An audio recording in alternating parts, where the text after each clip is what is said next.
So ito guys, yan nga sa bakasyon tayo ngayon dito sa Iloilo. Ikutin natin dito yung magagandang lugar. Gaya nitong Dio Rios, dito yung matagpuan sa Dumangas, Iloilo.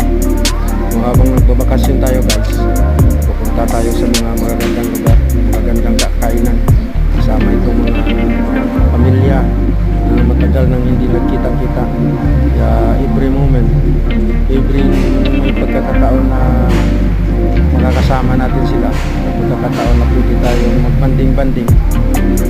Kaya lalabas tayo, enjoy kasama ang pamilya na matagal na hindi nagkita-kita. So ito guys, panoorin nyo ang ganang lugar na ito.